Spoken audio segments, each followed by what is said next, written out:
Hola, hola, ¿cómo están? Fran, querido. Bueno, tenemos varias cosas para hoy. Entonces, mientras los chicos se están subiendo, yo voy a ir iniciando porque tenemos que terminar una parte que nos quedó la otra tarde, ¿eh? Sandrita, querida, y voy a ir empezando con la clase de hoy.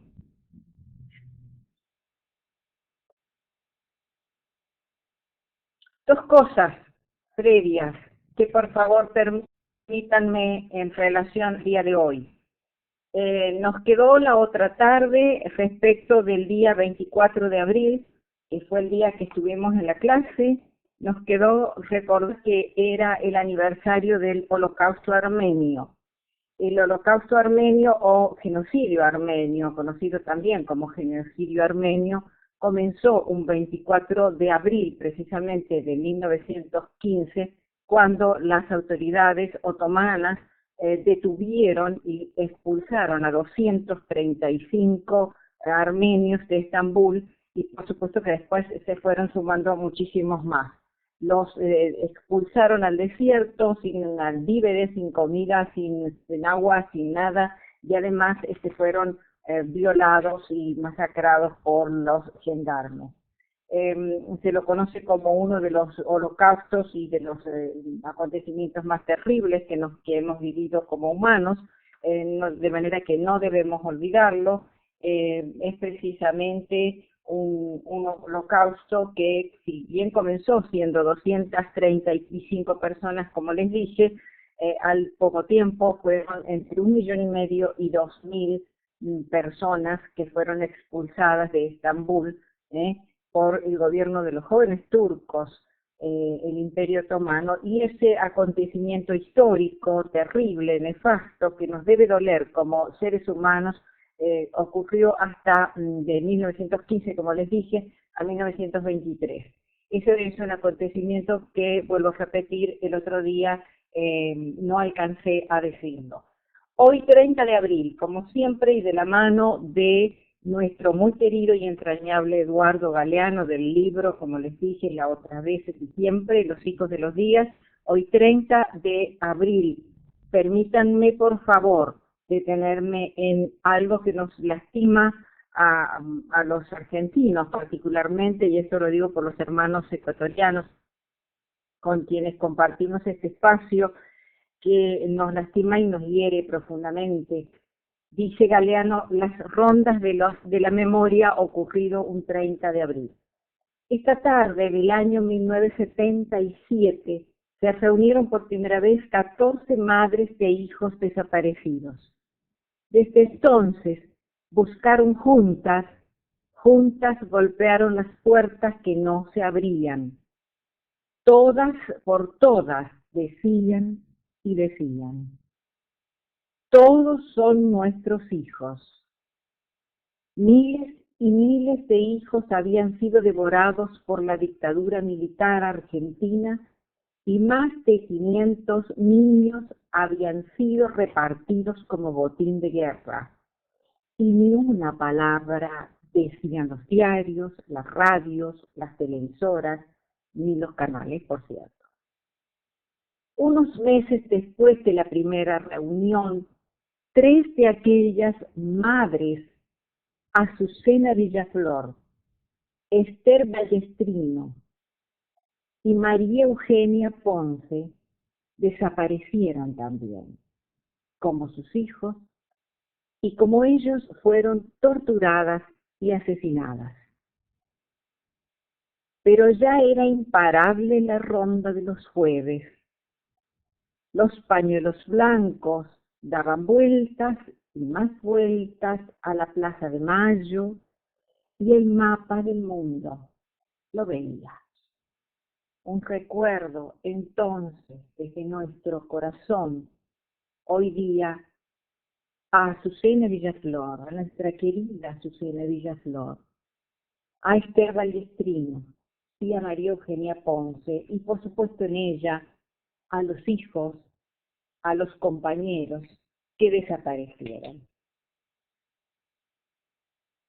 Y como mañana es un día muy particular y no los voy a ver y no nos vamos a encontrar 2 palabras, por favor, Martín, en relación a nuestro día, el Día del Trabajador, que no tiene que ver necesariamente con el acontecimiento que le dio origen allá en Estados Unidos, al cual, por supuesto, conmemoramos, respetamos y valoramos, sino que siguiendo a nuestro amigo Galeano, él dice respecto de un 1 de mayo, Día de los Trabajadores. Tecnología del vuelo compartido.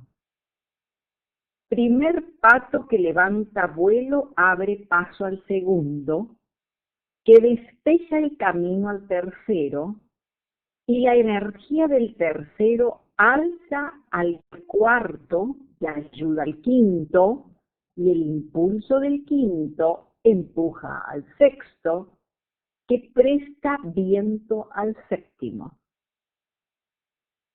Cuando se cansa, el pato que hace punta baja a la cola de la bandada y deja su lugar a otro, que sube al vértice de esa V que los patos dibujan en el aire. Todos se van turnando atrás y adelante, y ninguno se cree superpato por volar adelante, ni subpato por marchar atrás. Día del Trabajador, Día de los Trabajadores, mañana 1 de mayo. Feliz día para todos, porque todos somos trabajadores.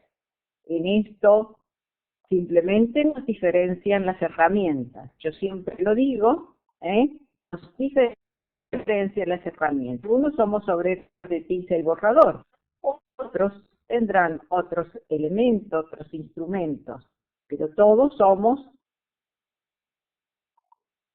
obreros de tiza y borrador, ¿verdad? ¿No? Entonces voy a ir al programa para recordarles que estábamos todavía en este módulo 1 que se refería a las estrategias, a las estrategias inteligentes, que es donde quedamos la clase del martes, la buena enseñanza, la estrategia contextualizada, y nos quedaba por mirar un segundo, luego de discriminar qué era estimular y qué era motivar, un segundo, 2 palabras acerca de la metacognición. Hablamos de la autonomía, hablamos de cómo estimular al pensamiento autónomo, de cómo ser consecuentes y coherentes y verdaderamente éticos en el manejo de nuestra actividad en el aula, cosa que no es fácil, pero nos quedaba decir 2 palabras acerca de este conocimiento metacognitivo. Conocimiento metacognitivo que por supuesto lo inicia Flavel en 1990, el libro gordo de Flavel, que por supuesto es de psicología, pero cuántas cosas apoyamos los docentes, los educadores en la psicología, como que verdaderamente hace muchos años atrás decíamos que quiénes eran las ciencias auxiliares de la pedagogía. Feliz día, Sandra, querida. ¿Quiénes eran las ciencias auxiliares de la pedagogía? Y las dividíamos en ciencias auxiliares fundamentales y ciencias auxiliares secundarias. Dentro de las ciencias auxiliares fundamentales estaba la psicología, por el aporte recurrente y sostenido que necesitamos los educadores y los pedagogos y los didactistas de esta disciplina que es la psicología, que nos presta muchos conocimientos y nosotros los usamos para poder trabajar en el aula. Bueno, este es un aporte de Flavel, en 1933 decía yo, 1993, perdón, el libro de la psicología de Flavel, y Flavel va a decir que ese conocimiento metacognitivo, por cierto, es el conocimiento que va más allá de la cognición. Más allá en busca de qué, más allá en busca de quién, de la conciencia, de la toma de conciencia.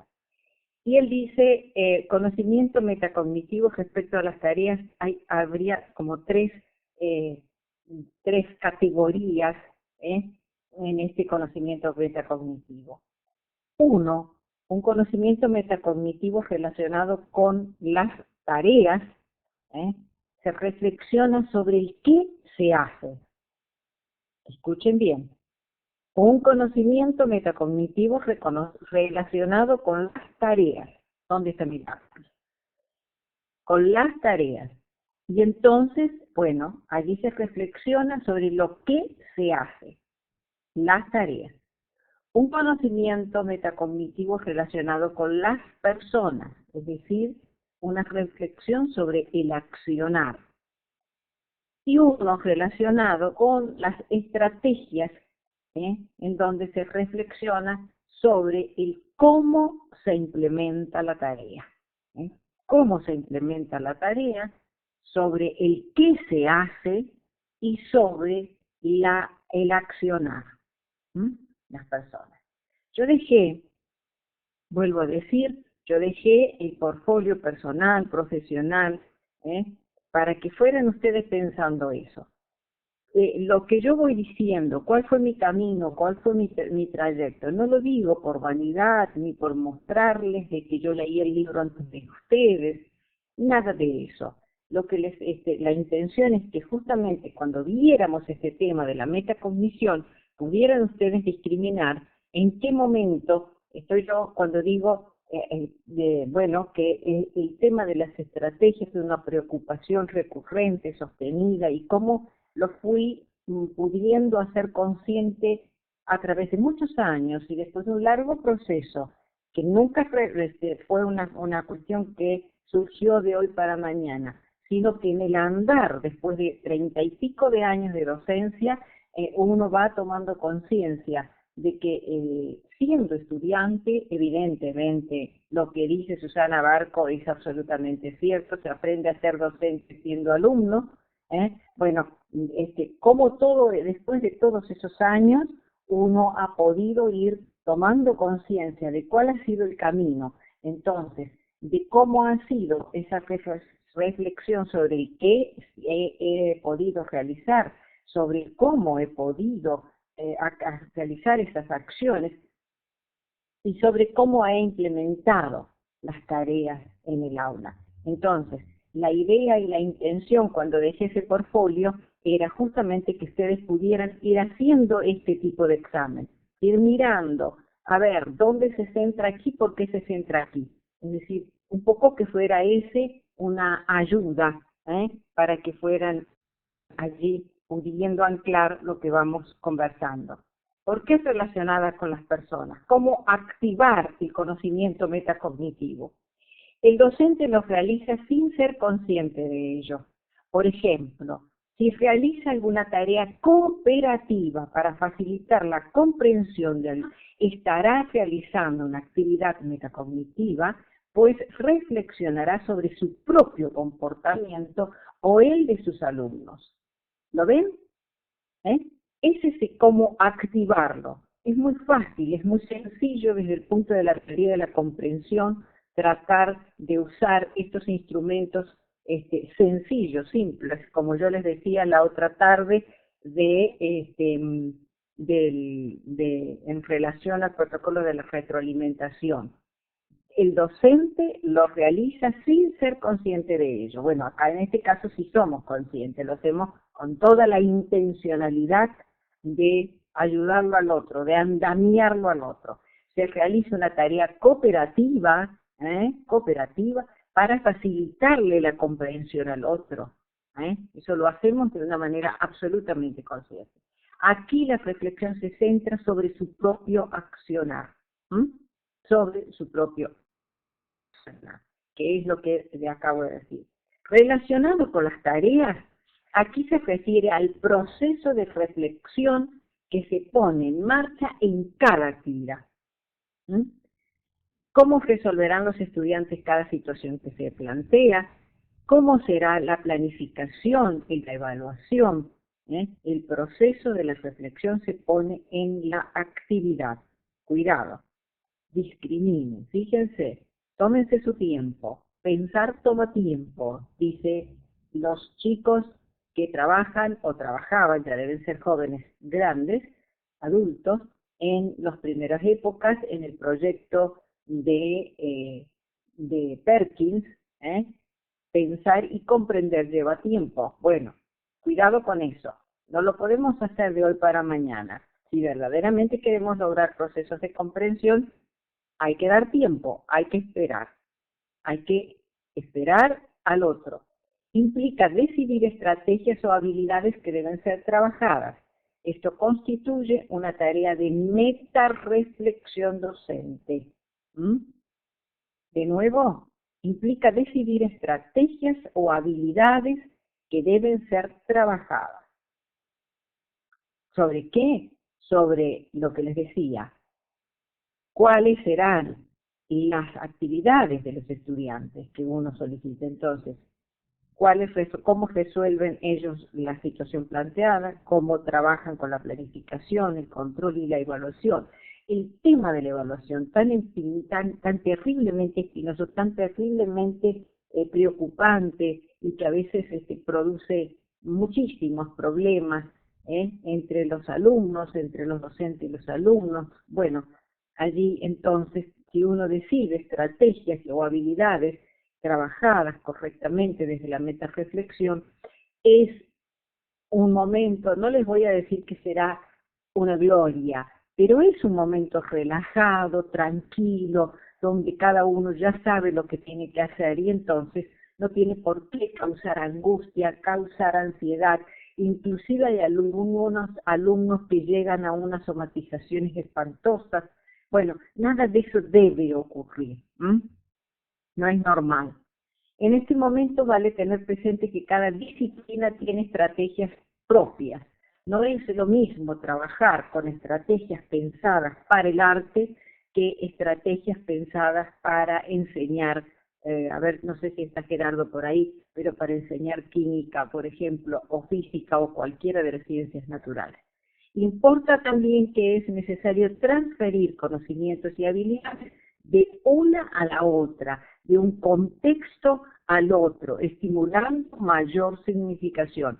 Esto es muy importante, porque entonces uno está ayudándoles a hacer la aplicación a otros contextos y eso implica que está favoreciendo la comprensión, ¿verdad?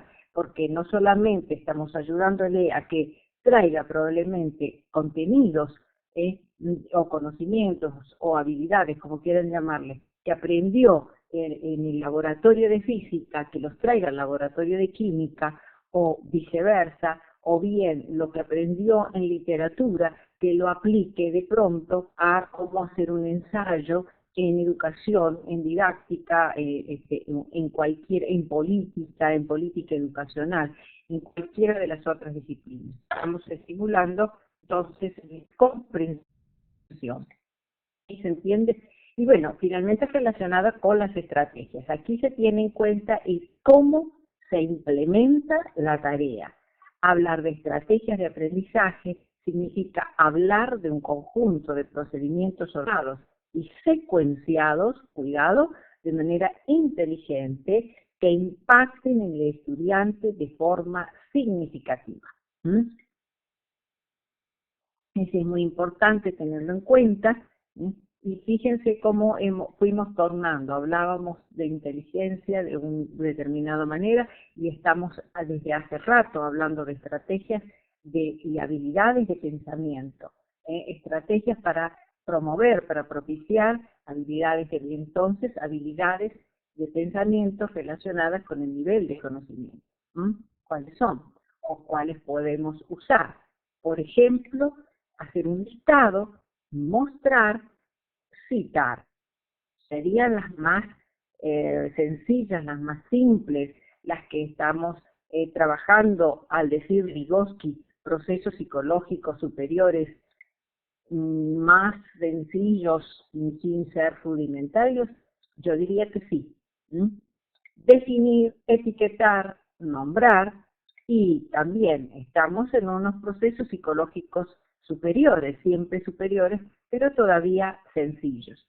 Definir es una cuestión que, como les dije la otra vez, estamos repitiendo un poco lo que alguien dijo acerca de, por lo tanto no hay demasiado de mi propio intelecto, de mi propia estructura mental allí, cuando estamos haciendo una etiquetación tampoco, y también cuando estamos nombrando.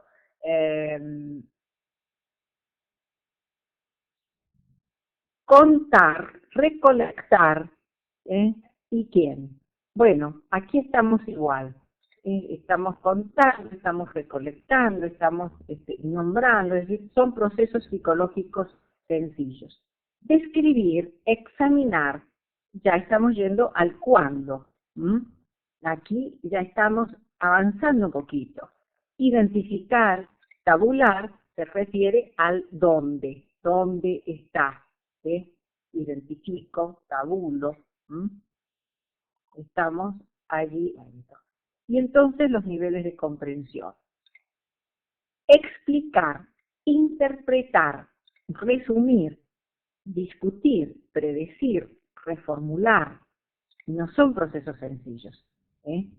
Comparar, describir, aquí son todos procesos superiores ya que demandan un trabajo intelectual mucho mayor. Por lo tanto, yo diría, hablando siempre en términos vygotskianos, que estamos ante procesos psicológicos superiores avanzados. Como vamos a ver enseguida, van a discriminar entre procesos psicológicos superiores rudimentarios, más sencillos, más simples, por supuesto propios solamente de la especie humana, y procesos psicológicos superiores avanzados. Estos serían los avanzados, ¿verdad? Estamos en el nivel de comprensión. Bueno, extender, contrastar, sería lo mismo, dar una idea general. Allí hay una cosa sencilla, dar una idea general, es decir, implica cierta ambigüedad, pero cuidado, no es una ambigüedad absoluta, hay que tener también un fundamento adecuado para poder dar una idea general. No es tan sencillo como ustedes creen. Esta categoría es la de algún autor en especial. Mira, puede ser una que debo haber extraído de uno de los libros de la teoría de la comprensión, Antolín y Faliers, en la bibliografía, a ver, en la bibliografía sí está puesta, Faliers y Antolín, cómo mejorar el aprendizaje en el aula y poder evaluarlo. Avísame, allí puede estar. De aplicación, niveles de aplicación del conocimiento. Bueno, aplicar, ilustrar, modificar. Mostrar, relacionar. Calcular, resolver. Son todos niveles de aplicación. Estamos en habilidades de pensamiento. Chicos, ¿están atentos? ¿Sí? Antes vimos, la anterior fue niveles de comprensión. Ahora vamos a los niveles de aplicación. Aplicar, ilustrar, modificar. Demostrar, mostrar, relacionar. Calcular, resolver. Completar, examinar y cambiar, clasificar. ¿Sí? Bueno, y entonces el nivel de análisis para cerrar. Nivel de análisis.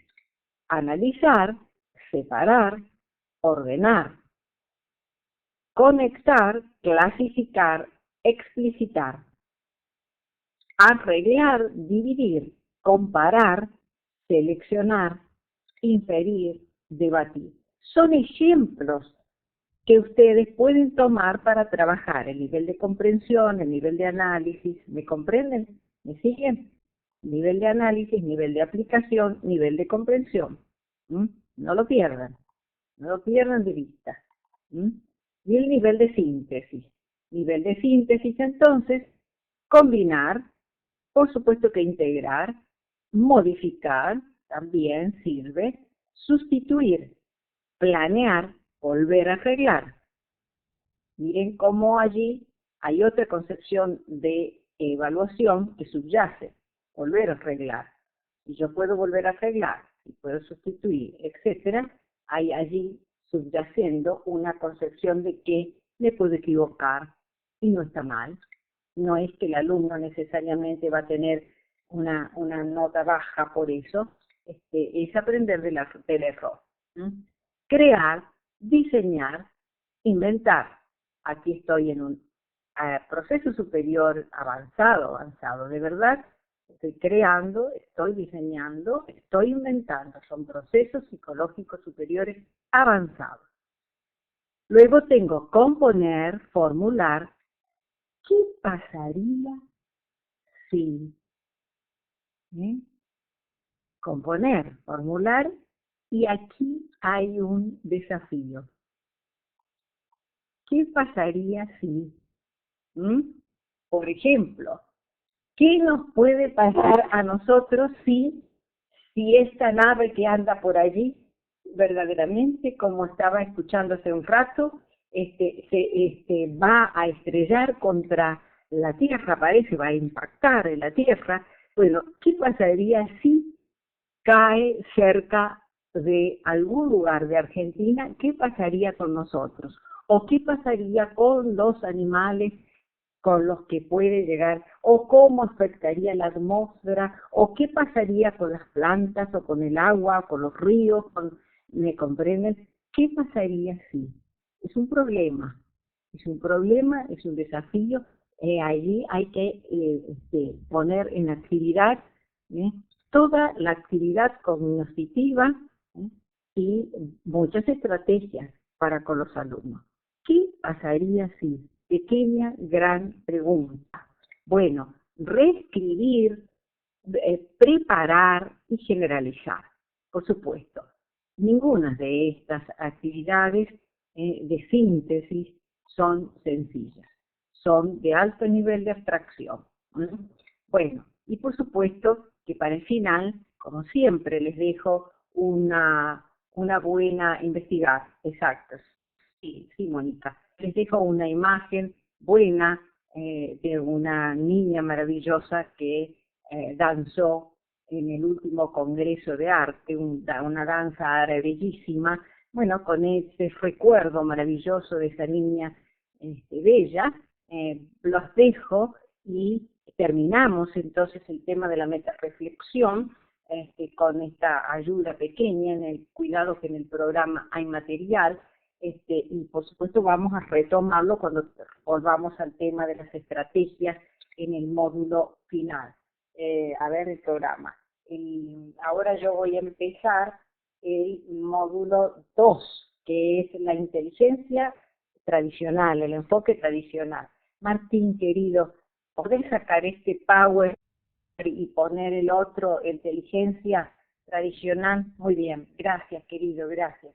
Bueno, luego que veamos las inteligencias, el módulo 3, vuelven a ser las estrategias inteligentes y allí vamos a quedarnos a ver cuáles de esas estrategias y retomamos estos elementos que nos han quedado aparentemente aquí, por allí, y los vamos a retomar para el próximo módulo. Aquí empezamos entonces el módulo 2, la inteligencia. Y fíjense lo que dice el subtítulo, el enfoque tradicional, conceptos y teorías. Algunas palabras acerca de esta inteligencia tradicional, cómo se la entendió, cómo se la consiguió, cuáles pueden haber sido algunas de esas consecuencias, ¿verdad? Vamos a ver. ¿Cómo se entendió la inteligencia? Bella imagen de cerebro, por supuesto, con esos aparatos especiales que se los estudia ahora, sin pensar en esos tremendos inconvenientes que se producen cuando alguno de estos elementos empieza a funcionar mal.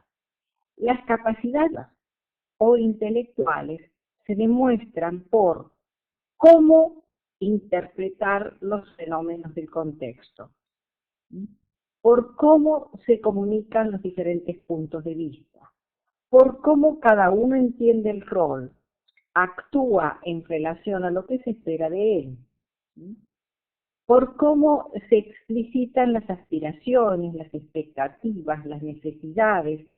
Aquí hay que decir que el tema de la inteligencia no es una cuestión que surgió en el siglo XIX ni en el XX, sino que ya viene desde hace mucho tiempo atrás, creo que lo dijimos.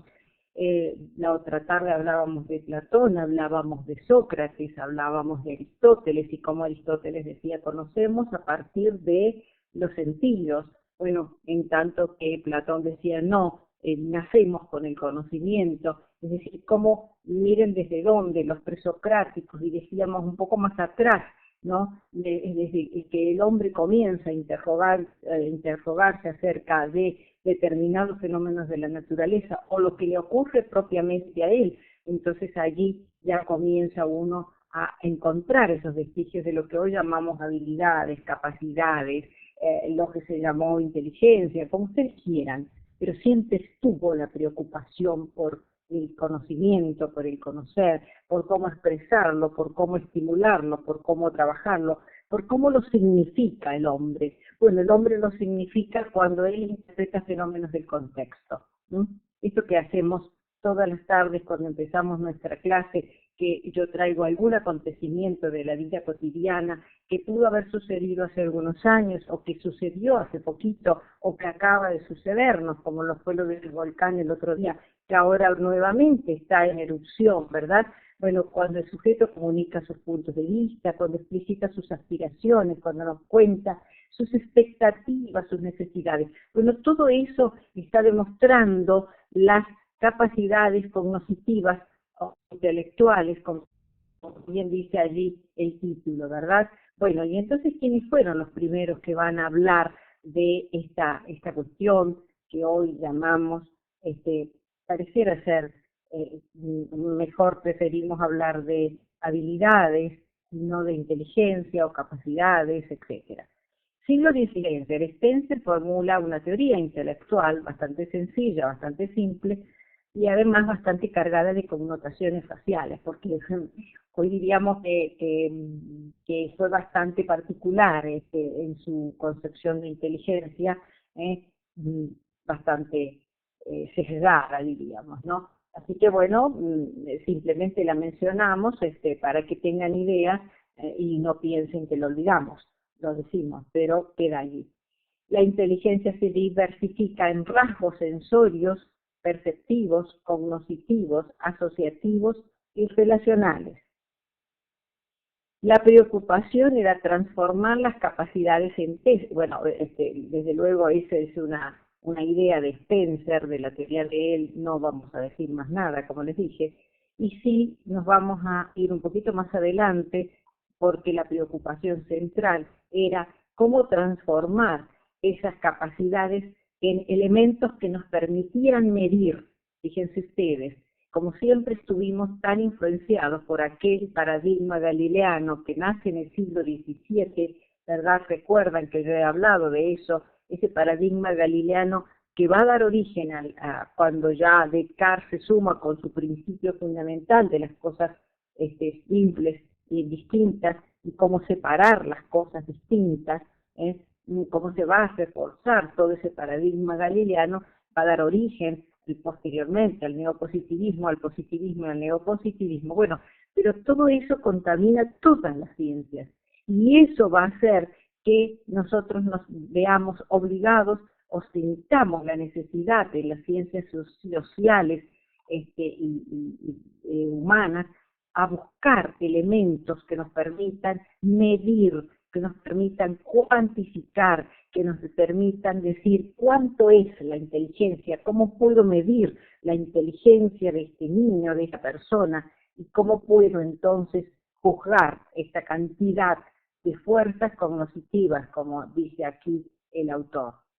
Bueno, los test entonces van a aparecer y van a ser esos instrumentos de medición que van a permitir establecer entonces, decir cuánto se tiene de esa fuerza cognitiva. Van a medir las capacidades desarrolladas o aprendidas por los sujetos, por las personas, por nosotros.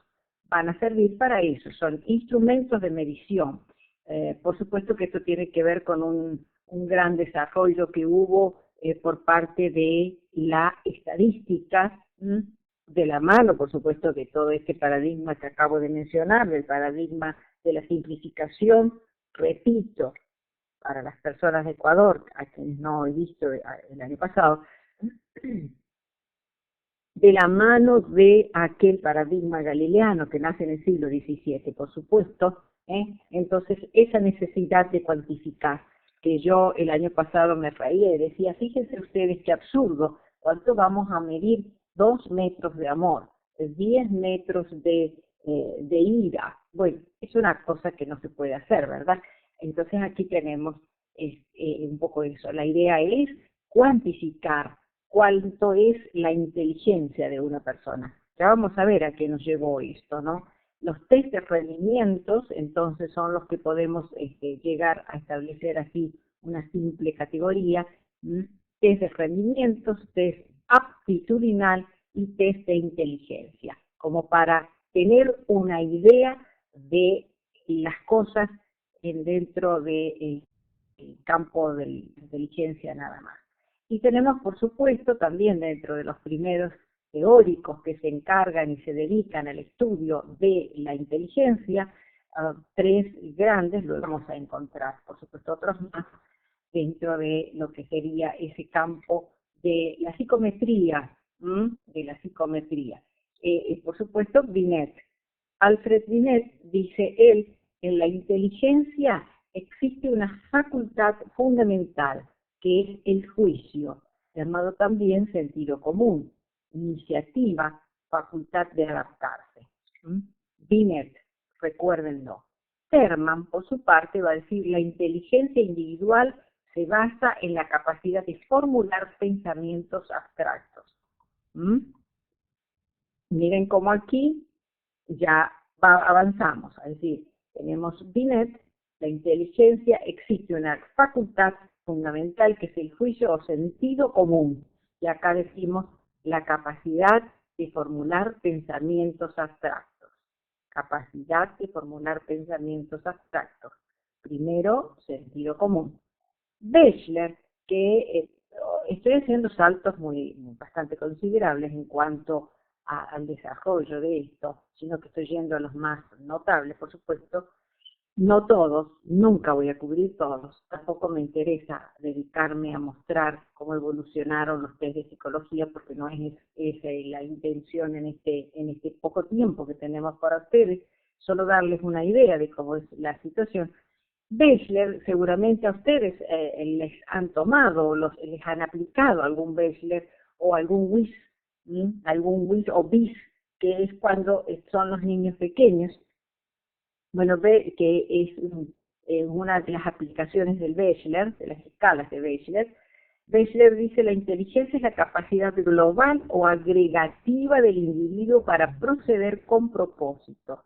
Miren cómo cambió: sentido común, capacidad de formular pensamientos abstractos, capacidad global o agregativa para proceder según un propósito. Pensar racionalmente para enfrentar el ambiente. Pensar racionalmente para enfrentar el ambiente. Miren cómo fue cambiando la postura de estos señores que se dedicaron a medir la inteligencia. Bueno, por supuesto les dije, no queda allí. De ellos, el que me queda un poco más, diría yo, es el mismo, que es el que les acabo de mencionar.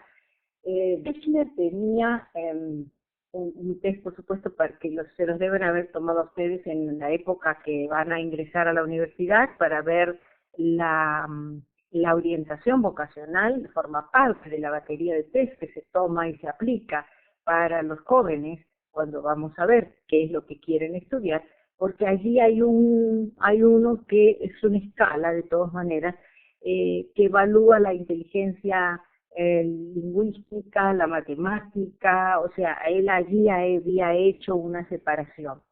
Interesante, muy interesante. Era bueno el Bechler. Y estaba el BIS, que era para los niños.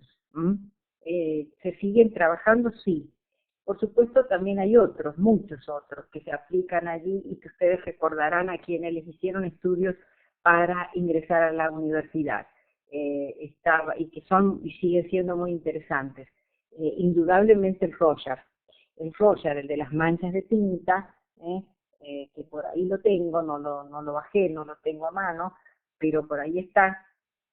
En Rorschach es dificilísimo de evaluar, complejo, muy complejo para evaluar, pero les aseguro que el Rorschach se aplica para las personas sanas o que tengan dificultades en su intelecto, en sus perturbaciones, en su afectividad y demás.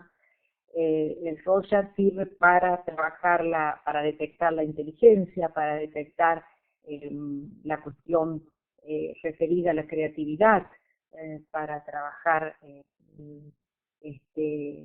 por supuesto, los rasgos de personalidad. Es uno de los test básicos para averiguar las características de las personalidades, ¿no? Es muy interesante, muy interesante.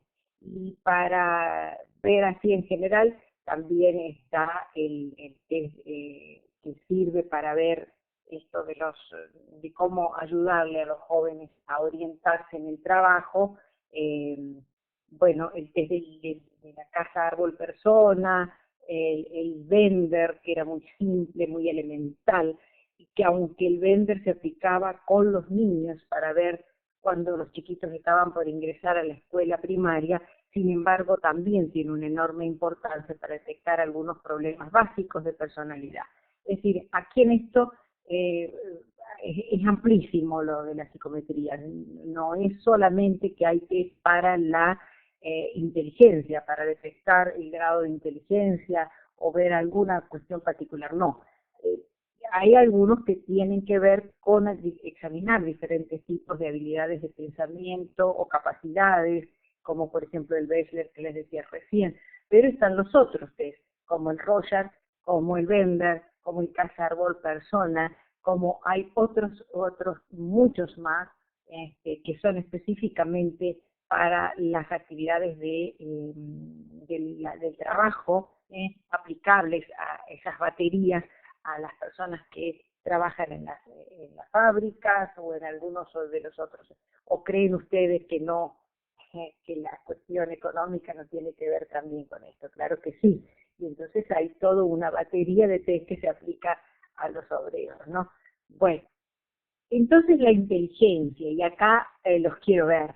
La inteligencia, como yo siempre estoy molestando con la cuestión innata o adquirida, como cuando les suelo decir en los cursos, el docente nace o se hace. Bueno, aquí la pregunta es, ¿la inteligencia es innata o es adquirida? ¿No? Yo hace rato les di una punta de hilo cuando les dije, para Aristóteles, el conocimiento se adquiere a través de tal cuestión, a través de la vía sensorial. En tanto que para Platón, nacemos con las ideas, tenemos el conocimiento. Bueno, ¿es innata o adquirida? ¿Cómo respondemos a esta gran pregunta hoy? Bueno, reconociendo que el peso genético es importante. Hay un peso genético que es necesario tener en cuenta y considerar, tenemos que tenerlo presente, ¿eh?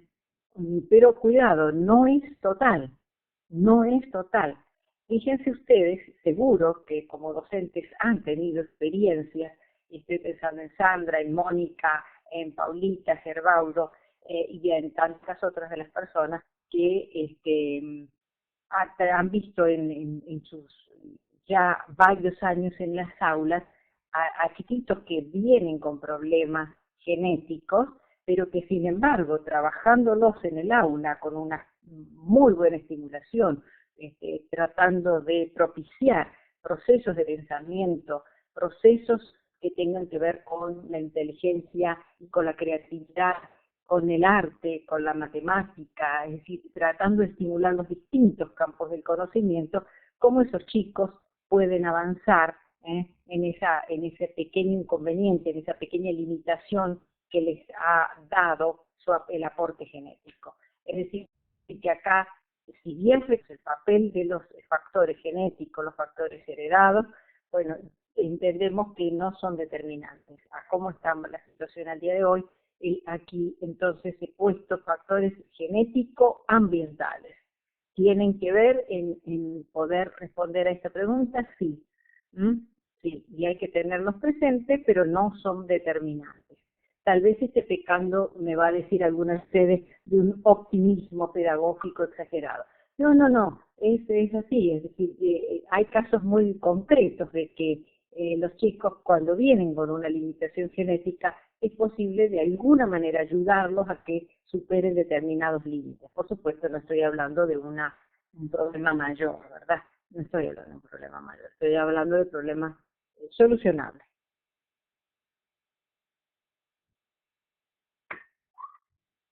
¿Es innata o es adquirida? Y entonces aquí también hay que tener en cuenta y muy presente los procesos cognitivos en interacción, señores, con todo el medio ambiente y el medio cultural. ¿Mm? ¿Hay algo vygotsquiano en esto que estoy diciendo? Sí, sí, hay algo vygotsquiano. Esto es muy importante, como les acabo de decir, dentro de todos los factores ambientales. Pero esto es muy importante, no es lo mismo un chico que nace, y piénsenlo, un chico que nace, a ver, en la selva brasileña, porque tenemos que pensar en nuestros hermanos ecuatorianos, no es lo mismo un chico que nace en la selva brasileña, en el medio de la selva brasileña, en donde indudablemente tiene mucha estimulación que le da la naturaleza, ese es su medio, pero probablemente no tenga escuela, no pueda compartir con esta figura que está aquí, que son las otras personas. Entonces, esto que va a hacer, a constituir su cultura, va a ser bastante limitada, bastante en su medio ambiente, le va a dar elementos, pero sus procesos cognitivos van a alcanzar un desarrollo que va a tener que ver con ese entorno cultural que él tiene. No es lo mismo un niño nacido en la selva brasileña que un niño nacido de pronto, a ver, en Italia, por más que está con muchos inconvenientes, o en Grecia, por más que estuvo con muchísimos problemas el año pasado, pareciera ser que va saliendo, o ni siquiera en alguno de los países nuestros, en el de ustedes o en el nuestro, en la Argentina. Nosotros que somos una gente que tenemos muchos inconvenientes, sujetos muy particulares, los argentinos y los hay, bueno, no es lo mismo. No es lo mismo aún un sujeto que nació en el periodo del gobierno militar, ya lo vamos a ver cuando hablemos de Vygotsky, a un sujeto que nació en plena democracia. No es lo mismo, esos procesos cognitivos que se activan no son lo mismo, y ya van a ver por qué digo esto cuando hable de Vygotsky. Pero nunca va a ser el mismo el desarrollo de la inteligencia de un niño que nace en un periodo de tiempo. Es lo mismo que ocurrió con los chicos. Yo hace rato hablaba del holocausto armenio. Bueno, tampoco es lo mismo los chicos que nacieron en la Alemania del exterminio de los judíos que los chicos que nacen actualmente en Israel, ¿verdad? Bueno, factores antes, durante y después del parto, después del nacimiento. Allí incide en esa inteligencia, pero por supuesto que sí que inciden. Por supuesto que inciden y las mamás que hay aquí lo saben. Esto ha habido y sigue habiendo muchos inconvenientes. Siglo XXI, ha habido muchos inconvenientes cuando los niños nacen, porque a veces vienen atravesados, o bueno, ahora dicen los operamos y los sacamos. A veces, aunque los saquen, los tiran mal, y pueden llegar a ocasionarles lesiones en su cerebro. Recuerden que estamos hablando de un cerebro absolutamente frágil, de membranas absolutamente finas, recién en constitución, ¿no? Y cada presión fuerte que se ejerce sobre ese cerebro puede ocasionar un daño irreparable. ¿Un daño que va a afectar la inteligencia? Sí, señor. Un daño que va a afectar la inteligencia posterior de ese niño.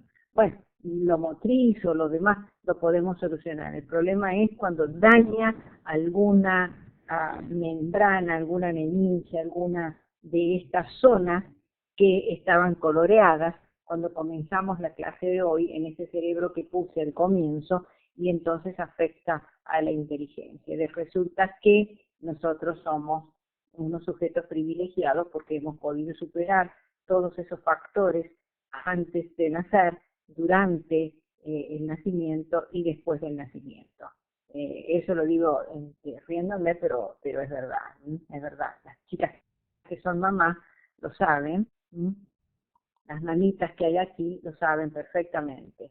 Bueno, y menciono a Ausubel porque Ausubel es una teoría del aprendizaje, menciono a Ausubel para que ustedes no crean que lo perdí de vista, y lo menciono con todo este colorido y este entorno bellísimo relacionado con el cerebro, y un poco a manera de anticiparme al tema que va a venir, que es de las inteligencias múltiples.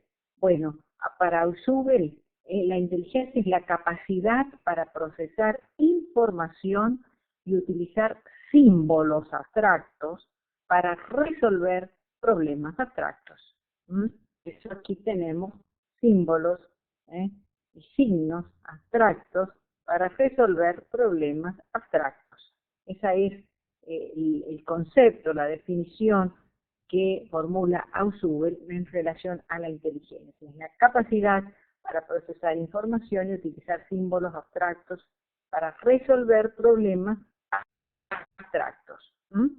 Un concepto: la inteligencia es la capacidad de las personas para resolver problemas nuevos. Es una facultad propia del hombre para conocer, analizar, comprender situaciones.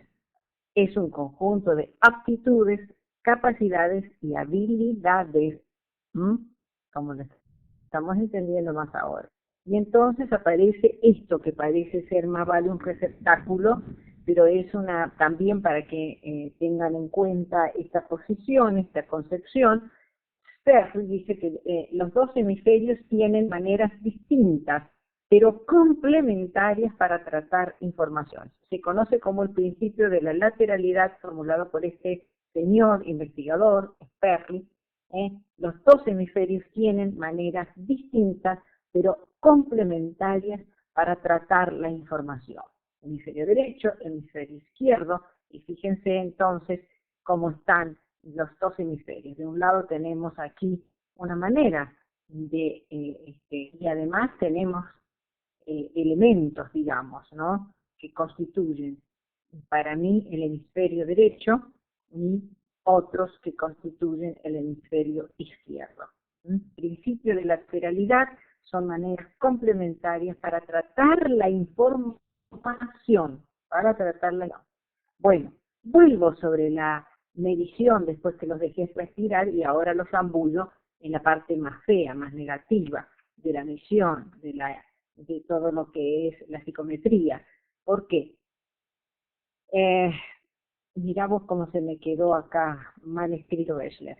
1911, Wechsler, acá dice Wechsler, mide habilidades cognitivas y establece el cociente intelectual. No sirve.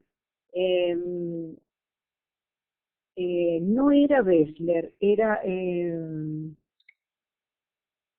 Esther. William Esther, ahí está. Era en 1911, es que también la letra es muy chiquita, así es que perdónenme. 1911, William Esther mide habilidades cognitivas y establece un coeficiente intelectual. Es bastante más larga la posesión de Esther y bastante más,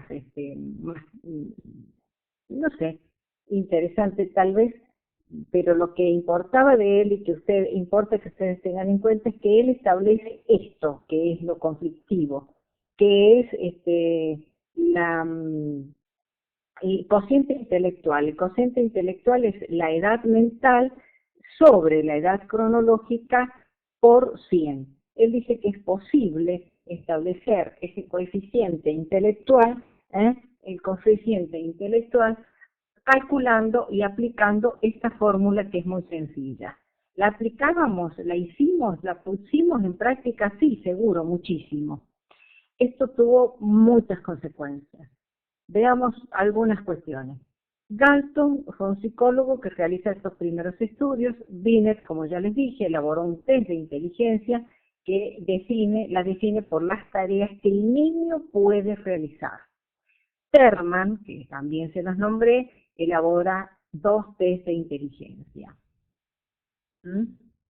Bueno, Besler, acá está, las habilidades se expresan de forma verbal y no verbal a través de estas escalas.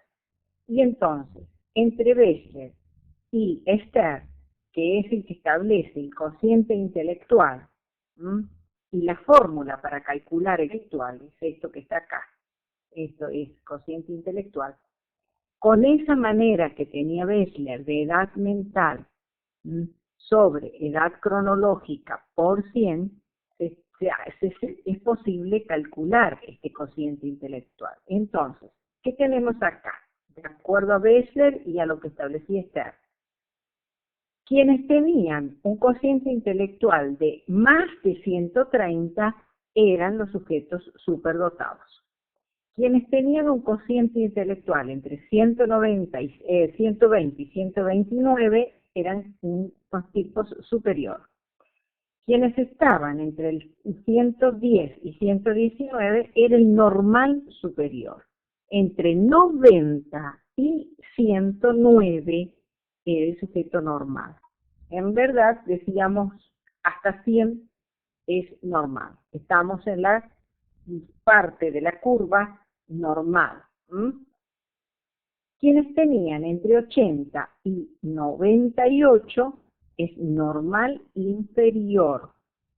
Quienes tenían entre 70 y 79 ya era el sujeto fronterizo, y los que tienen menos de 69, bueno, aquí hay un retardo mental.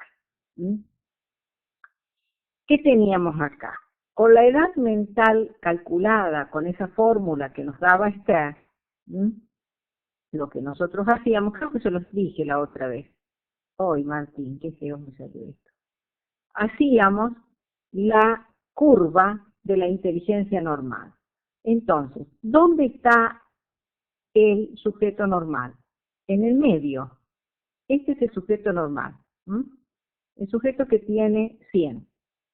Por debajo de 100 está la gente que tiene normal inferior, el sujeto fronterizo y el sujeto que tiene retardo mental. Es decir, toda esta franja está de este lado, corresponde al lado izquierdo mío.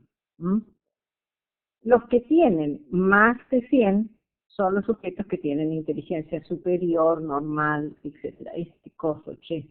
Bueno, esa es la derecha mía. Es que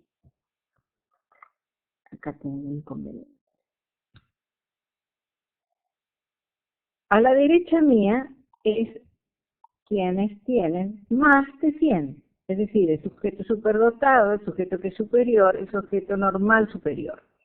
El que está en la mitad de la curva es el sujeto normal, acuérdense, esto es 100, esto es 100. Todos estos sujetos que están aquí, que se ubican en el medio de la curva, estos son los sujetos normales. Los que están por encima ya son un problema, porque hay que enseñarles de otra manera. Yo tengo 1000.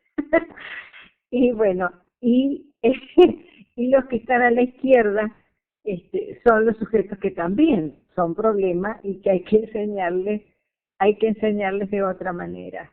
Entonces, ¿por qué dije que acá empieza la parte fea? Porque esto nos llevó durante muchos años a establecer esta división tan terrible entre la normalidad y los sujetos no normales, digamos así. Si tenías 100, 110, si tenías de 100 a 110, estabas salvado, estabas en la franja de la normalidad, eras un sujeto normal. ¡Qué alivio! Eras normal desde el punto de vista intelectual. Si tenías menos de 90, ya empezaba a complicarse la cosa, ¿no?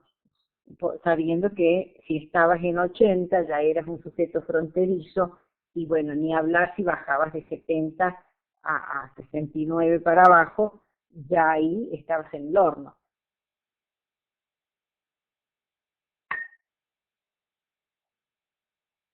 Estos eran los chicos que la primera parte, es decir, el sujeto fronterizo, el sujeto normal inferior, iba al grado diferencial. Les tenían que, pero estaba todavía dentro de la escuela, es decir, compartía con los otros chicos de alguna manera algunas actividades recreativas y demás, pero estaba en el grado especial. En cambio, el que ya estaba por debajo de 70 tenía que ir a la escuela especial. Escuela especial. Ahí ya necesitaba y necesita un aprendizaje diferente, un aprendizaje especial. Pero esta concepción de inteligencia a partir de esta fórmula que establece Stern de calcular la edad mental sobre la edad cronológica por 100, la manera de calcular el cociente intelectual, nos llevó a cuestiones muy, muy feas, porque bueno, a discriminaciones y a cuestiones complicadas, ¿no? Y todo lo que estaba, bueno, a partir de allí piensen ustedes que las maestras, todo lo que en general tenía que ver con la actividad en el aula, rotulaban a los niños. Si el rótulo era un sujeto fronterizo, bueno, ese rótulo no te lo sacabas más. Es decir, ¿cuánto había que estar allí haciendo fuerza para estar en la franja de la normalidad? En caer entre los 100 y los 110, 120 inclusive, ¿no? Que ahí estabas bien. Bueno, pero después imagínate, si te ibas para abajo, ya quedabas con un rótulo para toda la vida. ¿Mm? Entonces era complicado, era muy complicado y muy peyorativo, muy peyorativo. El caso del sujeto superdotado era un problema también porque no había escuelas para los niños superdotados, para los niños que tenían un desarrollo excesivo de la inteligencia, porque las maestras no estaban preparadas para trabajar con esos niños que tenían una inteligencia superior. Muy bien, eso fue. Pero, ¿qué pasaría con nosotros si aplicábamos actualmente esa forma de calcular la inteligencia a como la proponía Stern? Es decir, sacar el coeficiente intelectual a como lo sacábamos, con esa fórmula tan sencilla, tan simple, y les puedo jurar que lo hemos hecho. Aquí lo hemos hecho, lo hicimos muchas veces. Ya, por supuesto, no con esta carga peyorativa que les acabo de mencionar, pero yo como estudiante de psicología, en mis prácticos, en mi residencia y demás, lo hice, ¿no? Porque, bueno, porque había que hacerlo, porque había que hacer toda la parte práctica. Entonces, imagínense ustedes.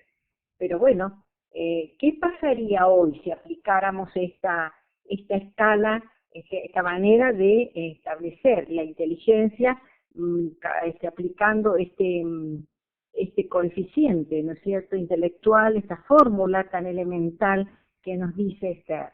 ¿Qué pasaría? ¿Qué creen ustedes que pasaría?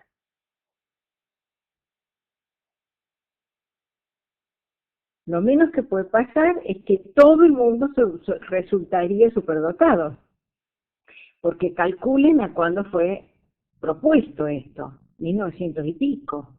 Estamos en el 2015. Es decir, en este momento, por la estimulación, por la cultura, por el ambiente y por todo lo demás, seríamos más que superdotados, ¿verdad? Entonces, la cosa se ha complicado. Esto, por supuesto, está bastante en desuso.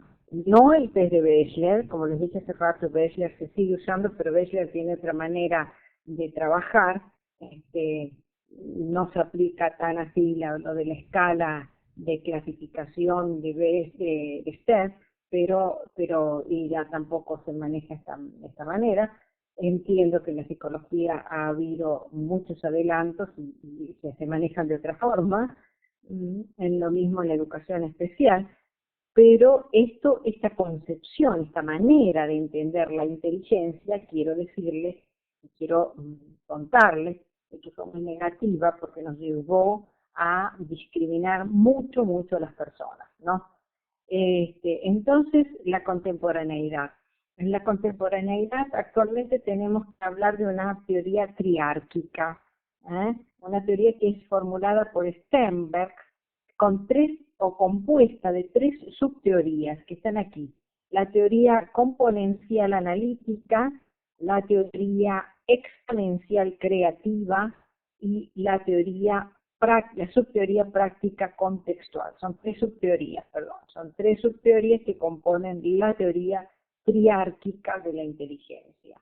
Es solo a modo de conocimiento, nosotros no vamos a entrar en ninguna de ellas, pero sí ocasión de contarles que existen.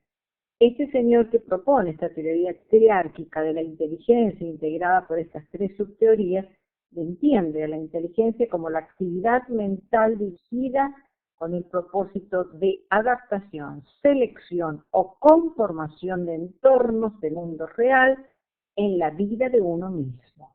Así la entiende Sternberg a la inteligencia. Entonces, lo que yo les prometía, la teoría sociohistórica de Vygotsky.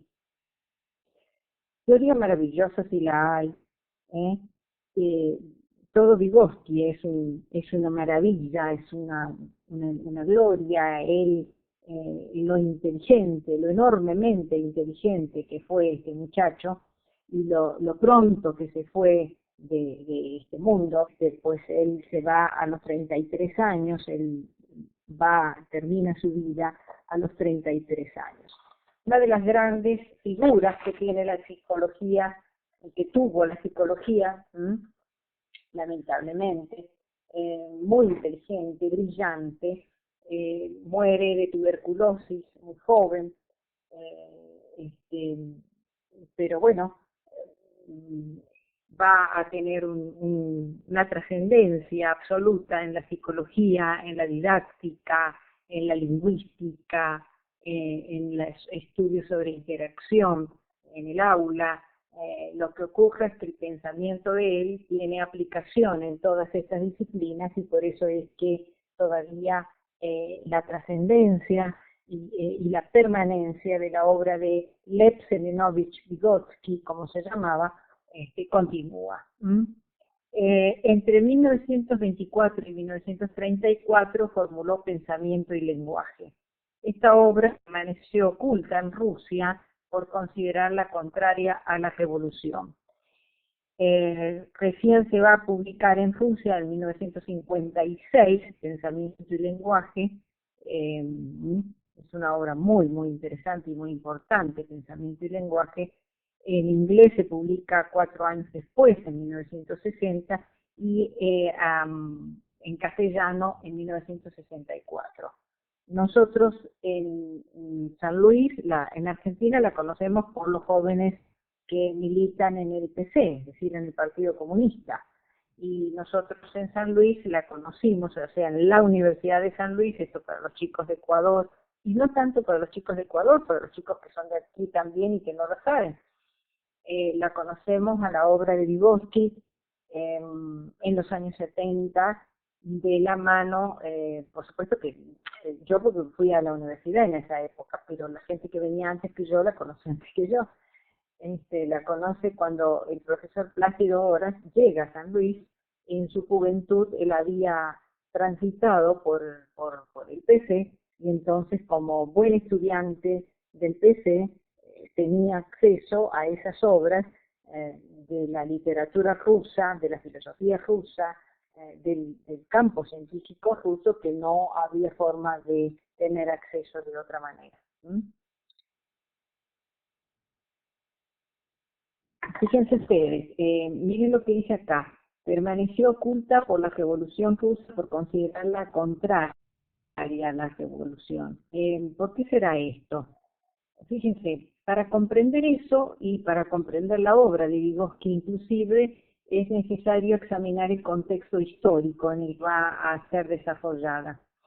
La psicología del siglo XX atravesaba una profunda crisis, destacándose dos corrientes que ustedes las manejan, y estoy pensando concretamente en los chicos de Ecuador que anteayer conversábamos, dialogábamos acerca de esta situación. atravesaba o había dos grandes proyectos en la psicología. Por un lado estaba el proyecto ruso, que era el proyecto totalmente fisiologista, que ponía el acento en lo fisiológico, que consideraba toda la teoría pavloviana, es decir, que el médico, que el señor que está investigando los jugos gástricos y los va a investigar en los perritos. ¿Se recuerdan? El que suministra un estímulo, un pedacito de carne, y toca una campana y establece allí un condicionamiento en el perro, entre la salivación del perro y la carne y la campanilla, etcétera. Por supuesto, esto va a ser continuado, esta postura fisiologista de Rusia va a ser continuada después en Estados Unidos por Watts, por Sorda, etcétera. Y está en el mismo momento, en la otra parte de la Europa, una corriente, un modelo espiritual que consideraba la psiquis humana como un fenómeno absolutamente subjetivo, accesible solamente a través de la introspección, accesible solamente a través de la autoobservación. Netamente hay dos grandes proyectos en la psicología. En el momento en que aparece esta estrella terrible que fue Vygotsky, por lo enormemente inteligente, verdaderamente tendría que estar entre las mentes privilegiadas, entre las mentes brillantes, porque no solo se destaca en el campo de la ciencia, sino también se destaca en el campo del arte, del teatro, del cine, etcétera. Tiene, por supuesto, una educación particular, pero bueno, él marca claramente esto. ¿Cómo resolver el problema de la psicología en el siglo XX con este momento de crisis en donde existe un modelo ruso absolutamente fisiologista y un modelo europeo absolutamente espiritual? ¿Cómo resolver ese problema? Como él, que había iniciado los estudios de medicina, los deja para ir a estudiar arte y para ir a estudiar derecho en la Universidad Popular, cuyos títulos no tenían valor, porque los que tenían valor eran los que el zar les daba el valor era como si hoy fuera la CONEO nuestra, la que categoriza los títulos. Bueno, la Universidad Popular no tenía, diríamos, no tenía valor, no tenía puntaje, pero como a él le interesaba el arte, le interesaba todo lo que tenía que ver con la semiología, entonces iba a estudiar allí y dejó sus estudios de medicina. Después va a volver a la medicina. Entonces dice, ¿cómo resolver este problema, estos dos grandes modelos? ¿Qué hacer con la psicología para que progrese? Bueno, como él tiene otras fuentes de conocimiento, lo que propone es una síntesis entre el modelo fisiologista ruso y el modelo espiritualista europeo, resolver una síntesis que la constituye la conciencia. Entonces va a decir él, propone dar a la conciencia, como dice aquí, un lugar en la psicología partiendo de un tratamiento histórico de los procesos y los fenómenos psíquicos. La Revolución Rusa, los teóricos de la Revolución Rusa, ustedes saben que los extremos siempre son malos, los obsecuentes los son peores, causan mucho daño a veces, o generalmente, de allí es que hay que cuidarse mucho de los obsecuentes, pero los extremos son malos. Entonces, estos teóricos de la Revolución Rusa, por esta manera de entender los fenómenos psíquicos que él plantea, creen que se ha alejado de lo que es la ideología de la Revolución Rusa, y entienden que se está yendo más hacia el campo de la filosofía, hasta de la metafísica europea, y entonces dicen es una traición a la Revolución. Por eso cuando él muere queda oculta durante tantos años la obra de él. Y nada más alejado, puesto que es la primera y única teoría verdaderamente sociohistórica que existe en la psicología. Es la única, fíjense. Y miren si no, él propone dar a la conciencia un lugar dentro de la psicología, pero partiendo de un tratamiento histórico de los procesos y fenómenos psicológicos. Ahí es donde y cómo se conectan. Bueno, la conciencia para él y las funciones superiores tienen su origen en el exterior, en la relación con los objetos y con las personas. Es decir, todo lo que sea toma de conciencia, y allí viene, piensen ustedes en los fenómenos metacognitivos, tienen su origen en la relación con los objetos y con las personas. Entonces, nada más alejado de una posición absolutamente idealista, estrictamente metafísica o filosófica, que esta posición de decir la conciencia y las funciones superiores van a tener el origen en tanto y en cuanto yo esté interactuando permanentemente con ese medio en donde hay objetos, hay personas, se establecen comunicaciones, etcétera, etcétera. ¿Me entienden? En las condiciones objetivas, dice él, de la vida social. En las condiciones objetivas, bueno, allí va a tener el origen la conciencia. Esta conciencia no es de ninguna manera el resultado de asociaciones reflejas de un cerebro sumido en el vacío social, no es un cerebro aislado que se cría aislado y absolutamente en soledad, ni de un espíritu solitario, como dije luego, sino de una construcción resultante de las relaciones. Estas relaciones, que decía recién, que reflejan acciones sobre los objetos.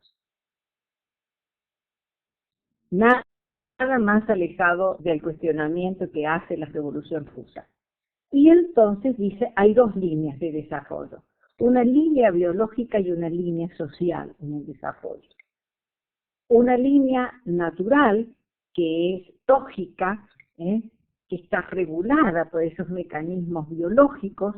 Esta línea es compartida por las otras especies y es lo que nos permite lograr cierto acercamiento y estar emparentados a los procesos de maduración y crecimiento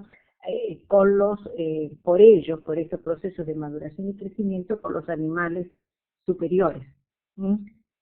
Corresponde a formas elementales de percepción, de memoria, de motivación. Y se denominan, señores, cuidado acá, se denominan procesos psicológicos elementales.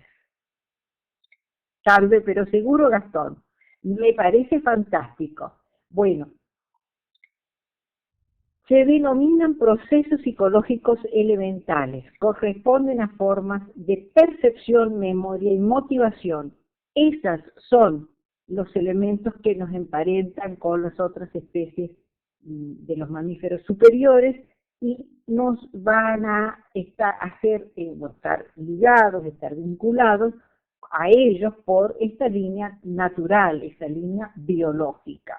Pero el ser humano justamente no se queda en estos procesos psicológicos elementales, es decir, en esta línea biológica, sino que el hombre, el sujeto humano, evoluciona a través de la cultura y el ambiente a esta línea cultural, en donde están los instrumentos de mediación semióticos, están regulados esos instrumentos por la conciencia que no tienen los animales superiores, son específicos, por lo tanto, del ser humano y corresponden a lo que se denominan procesos psicológicos superiores, ya no elementales, sino procesos psicológicos superiores. Trasciendo la percepción, trasciendo la memoria, trasciendo la motivación, voy a los procesos psicológicos superiores. Tienen, como lo dijo ya, origen histórico-social, sí señor, son y pertenecen a la línea cultural-social. El factor social-cultural es determinante y no incidente. ¿Por qué dirá esto? Porque frente a la teoría piagetiana, que fueron contemporáneos, Vygotsky y Piaget. Debo decirles, no vayan a creer que uno está bien, Vygotsky estaba en Rusia, pero no ignoraba lo que pasaba de este otro lado, porque él hablaba muy bien el alemán y podía leer, gracias a la formación cultural que había recibido a través de su madre, podía leer perfectamente las obras de Leibniz, sobre todo, que es una persona que tiene mucha influencia en él.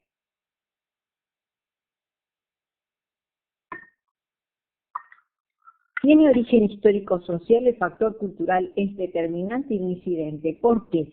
Porque, no lo digo yo a esto, lo decía Ángel Rivière, un científico español de la psicología maravilloso, que falleció también muy joven y que se había ocupado de estudiar puntualmente la teoría vygotskiana y aplicarla a los jóvenes esquizofrénicos, a los jóvenes que tenían trastornos de autismo, a los niños que tenían autismo, perdón, el autismo no se ve en los jóvenes, se ve en los niños. Bueno, Ángel Rivière decía que Piaget hace una propuesta, y ya lo vamos a ver, hace una propuesta de que los sujetos humanos, todos, van a ascender de la misma manera. Todos suben por la misma escalera, todos, así. Van a partir, dice él, de esa manera espiralada, ¿no es cierto? Van a partir desde un puñado de reflejos, van ascendiendo hasta alcanzar los procesos biológicos, lógicos, abstractos, como le llama Piaget. Todos ascendemos por la misma escalera, por tanto, todos tenemos el mismo desarrollo intelectual. Entonces, el factor sociocultural no es determinante, es incidente. Incide en ese desarrollo, pero no es un factor determinante. Todos ascendemos por la misma escalera, pero no es un factor determinante para Piaget. En cambio, para Vygotsky es un factor determinante. Lo que no se recibe a través de la cultura no permite que esa mente, que esa inteligencia alcance el grado de conciencia, de autorregulación, de autonomía que necesita para poder entonces manejarse en este mundo semiótico, en este mundo de instrumentos.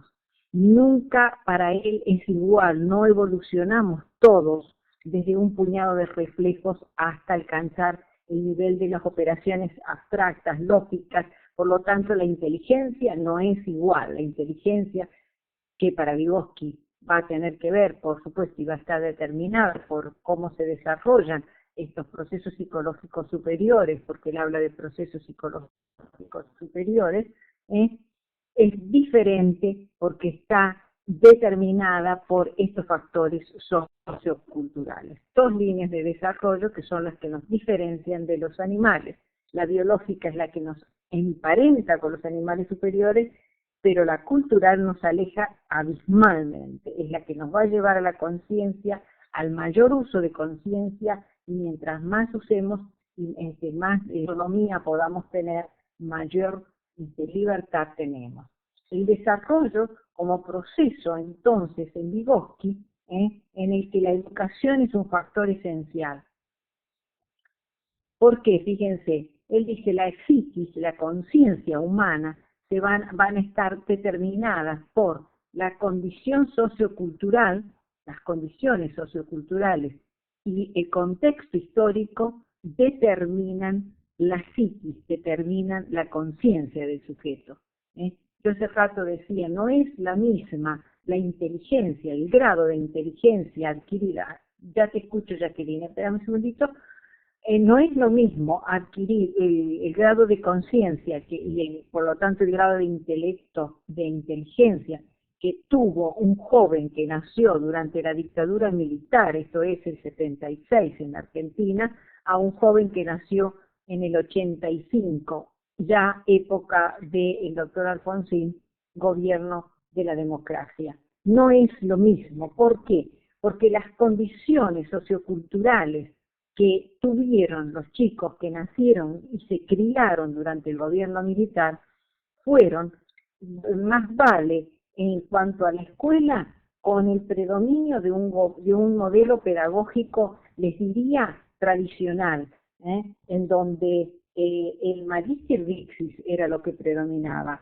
Había un extraño maridaje entre lo que podía ser, según se declamaba, cuidado, estoy hablando de la universidad, y en cuanto a la formación, en cuanto a lo que tenía que ver con una filosofía idealista, una filosofía tomista, y en cambio en el aula aplicábamos, mi residencia docentes la hago en ese momento, aplicábamos una pedagogía y una didáctica absolutamente tecnocrática. Por eso digo, había un extraño maridaje, miren ustedes, entre el pragmatismo, si lo miran desde el punto de vista antropológico, y una cuestión neotomista. O sea, miren ustedes la cosa como se daba.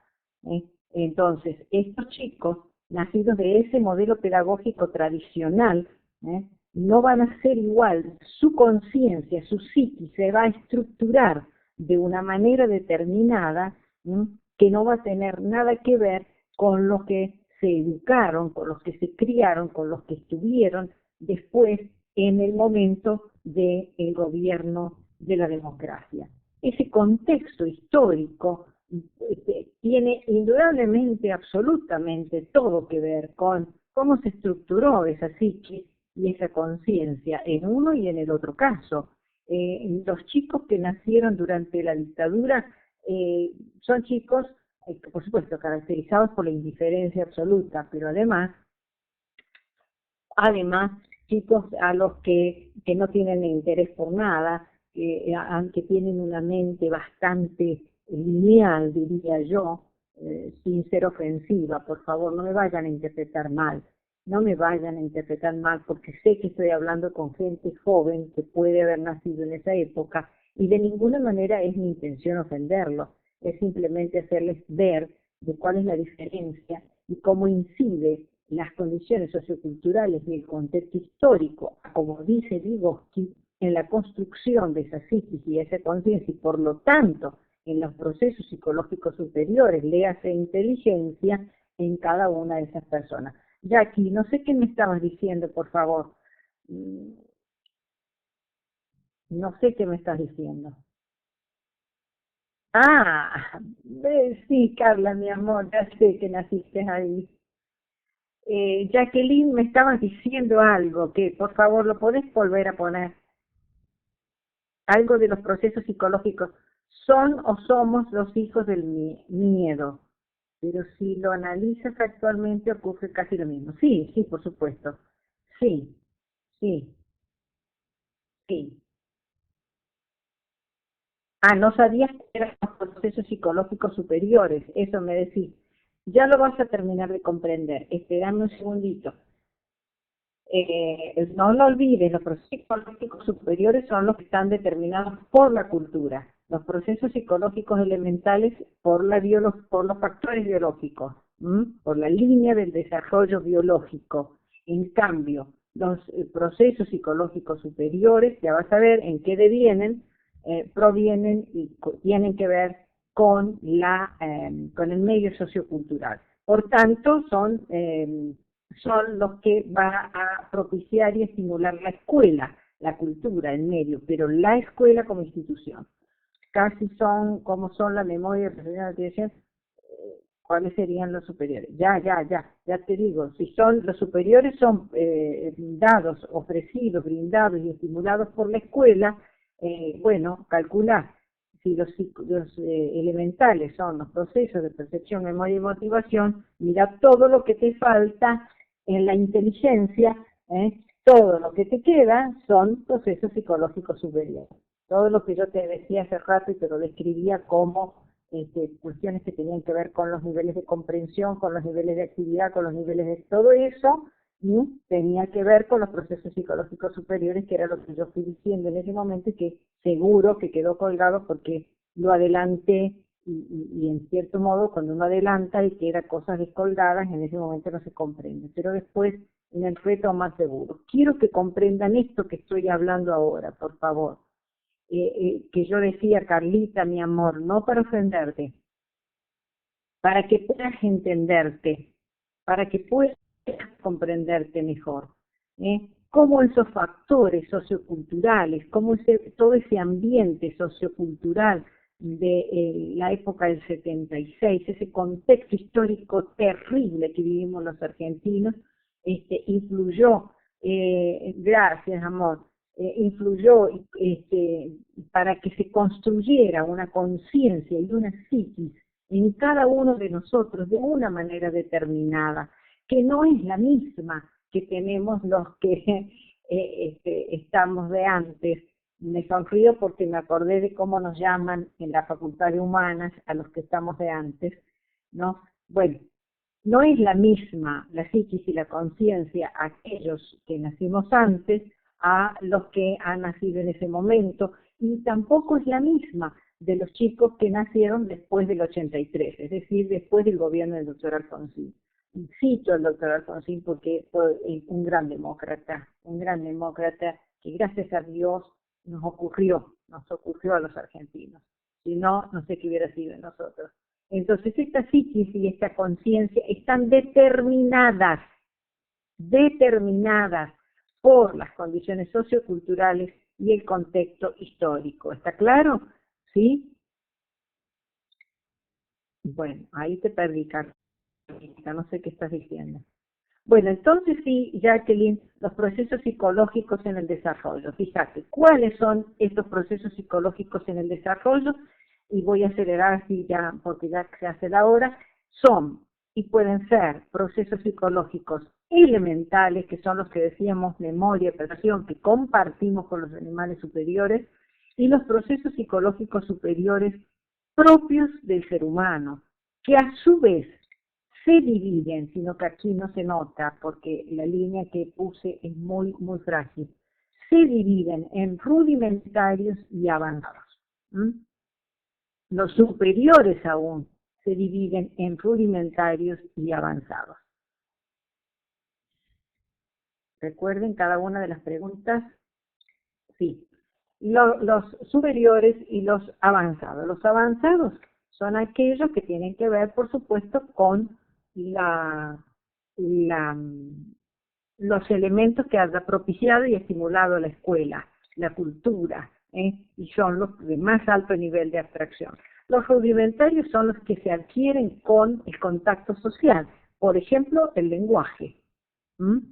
No, nosotros no necesitamos ir a la escuela para aprender a hablar, aprendemos a hablar en casa, ¿me entienden? ¿Me siguen, chicos? Bueno, pero son procesos psicológicos superiores porque no es fácil aprender a hablar. Hay todo, lean, si ustedes pueden y quieren, por supuesto a quien le interese, lea el libro Pensamiento y Lenguaje de Vygotsky, Pensamiento y Lenguaje, que es esa primera obra de él que va a pasar a estar oculta durante toda la Revolución Rusa, no superada, y allí se van a dar cuenta que no es para nada fácil una tarea elemental hablar cualquier lengua.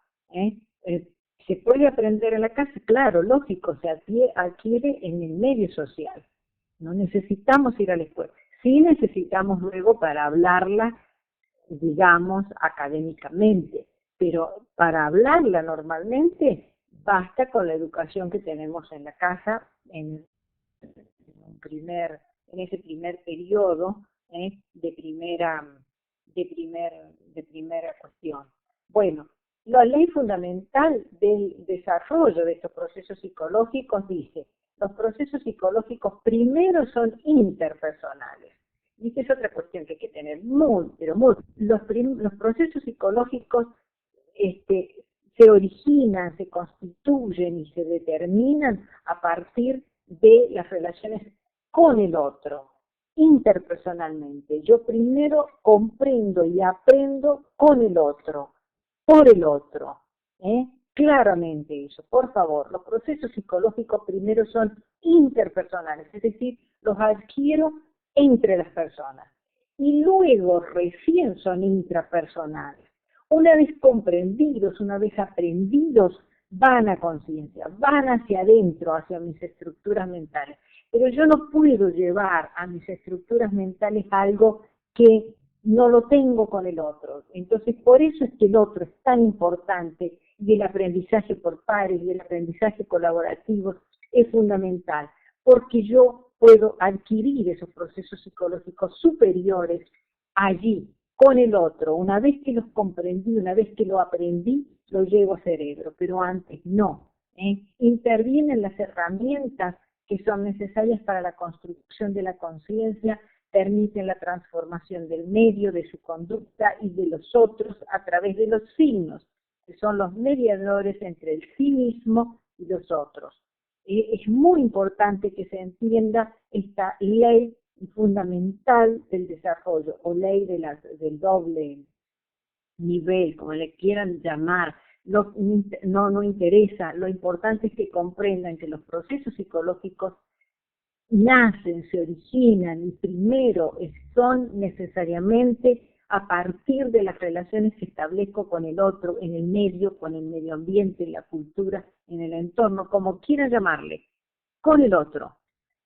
Por eso es que Vygotsky dice, el aprendizaje tira de la maduración. Primero está el aprendizaje. Una vez aprendido el concepto, una vez aprendido el elemento, entonces ese aprendizaje tira del desarrollo. Llego más pronto a la zona de desarrollo real. ¿Lo ven? Es maravilloso. Luego tenemos, bueno, a propósito de este aprendizaje, de este tirar uno de otro, ¿no? Una figura de axones y dendritas, las conexiones neuronales. Y bueno, para cerrar rápidamente, 2 palabras de Piaget, porque de Piaget seguro saben mucho. El aprendizaje tira de la maduración. Es así, Jacqueline, no lo digo yo, lo decía este joven hermosa, Ángel Rivière, este joven español, a quien tuvimos el privilegio de conocer cuando usamos la maestría en didáctica de la UBA, una mente brillante, realmente brillante, y qué lamentable pérdida, ¿no? Qué lamentable pérdida para la psicología. Pero bueno, esa frase era de él, el aprendizaje tira de la maduración, refiriéndose a la teoría de Vygotskiana. Y entonces Piaget, que su teoría puede ser definida como una teoría interaccionista, es decir, que no carga totalmente las tintas sobre lo maduracionista, ni tampoco sobre lo ambientalista, sino más vale que el desarrollo se va a ir dando, el desarrollo cognoscitivo, el desarrollo intelectual, como quieran llamarlo, se va a ir dando por una interacción entre los dos factores. Para Piaget el intelecto se compone de estructuras o habilidades físicas y mentales llamadas esquemas, que la persona utiliza para experimentar nuevos acontecimientos y adquirir otros esquemas. Se parte de actos reflejos que van cambiando por las interacciones hasta convertirse en estructuras mentales. Esta era la crítica que hacía Ángel Rivière, que partía de un puñado de reflejos y todos, según Piaget, todos ascendíamos por la misma escalera a las operaciones lógico-formales. Bueno, no es así, no todos vamos por el mismo camino. ¿Qué conceptos básicos guardar en la mente de la teoría piagetiana? Vuelvo a decir que esto seguro ustedes lo recontrasaben. La teoría de Piaget va a decir que necesariamente están los esquemas, que son estructuras variantes, que son las unidades que componen el intelecto. Las funciones, que son invariantes, que son procesos intelectuales compartidos por todas las personas. En los esquemas, es decir, estas estructuras variantes, tenemos que aprender a diferenciar entre la organización y la adaptación. La organización son los procesos de sistematización y coordinación de las estructuras, en tanto que la adaptación son aquellos que nos permiten los procesos de ajuste al medio. Esta adaptación, a su vez, hay que discriminarla en procesos de asimilación y acomodación. La asimilación como proceso de incorporación de los elementos del medio a las estructuras mentales en donde debe seguir todo este proceso, y la acomodación entendido como los procesos de ajuste a la nueva información. ¿Mm? Bueno, y con esos dos miserables conceptos de Piaget los voy a dejar, no sin dejarles algo para pensar, algo bello, algo que les reconcilie con la vida, y sobre todo en esta tarde que comencé hablando de un acontecimiento tan infeliz para la humanidad como lo fue el acontecimiento del Holocausto armenio. Y entonces los dejo con qué, con algo bello, con un regalo de Dios, que es la obra del Principito. El Principito dice: lo esencial es invisible a los ojos. Yo los dejo con eso, pero no me despido porque tengo que darles una tarea para el próximo martes, si Dios quiere. Lo que sí voy a hacer, no pierdan de vista el Principito, hace bien al corazón. Lo esencial es invisible a los ojos. Lo que sí voy a hacer es darles, Martín querido, por 10 minutos la palabra a ustedes, y luego retomo 5 minutos, 3 minutos para decirles cómo es la tarea para el martes, por favor. Me callo y los escucho.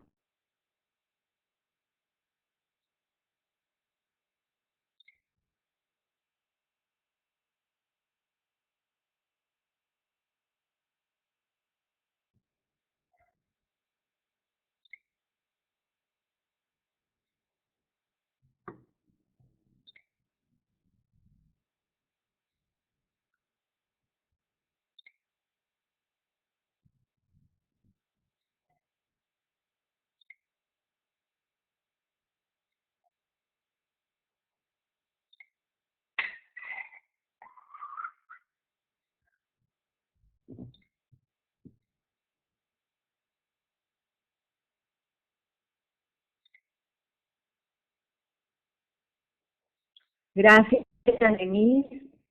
Gracias, Jacqueline. Bueno, en verdad, gracias a todos. Gracias a todos porque van haciendo de alguna manera sus comentarios. Pero no se olviden que pueden disentir, pueden dialogar, pueden expresar lo que quieran, lo que sientan. Por favor, somos colegas, somos adultos, estamos aquí para poder consensuar, dialogar, intercambiar. Por favor, acostúmbrense que este es un espacio de libertad.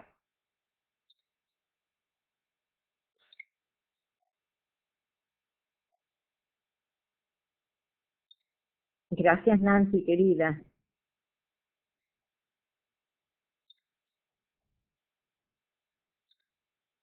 Qué bueno, Jacqueline, qué bueno, es maravilloso. Es maravilloso verlo también cómo lo trabajan en Cuba.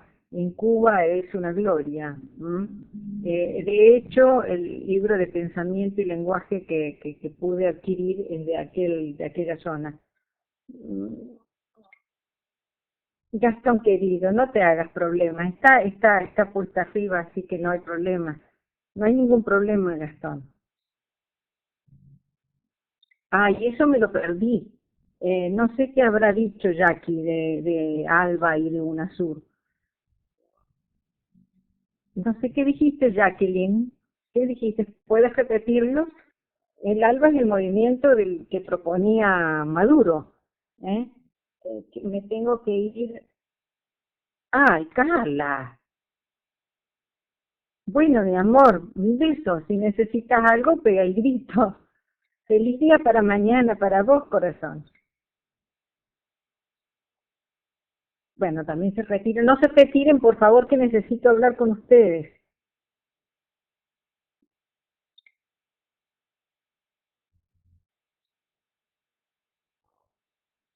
Mmm, qué pena, Carla, cuánto lamento. Bueno, ojalá lo termine porque hoy vence, ¿verdad?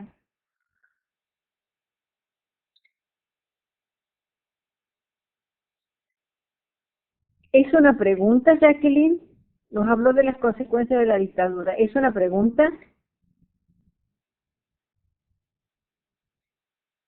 A ver, en la línea histórica cuestionaba el tiempo cómo impactaron los lineamientos ideológicos del ALBA y la UNASUR en la educación. Ah, lo estás comentando.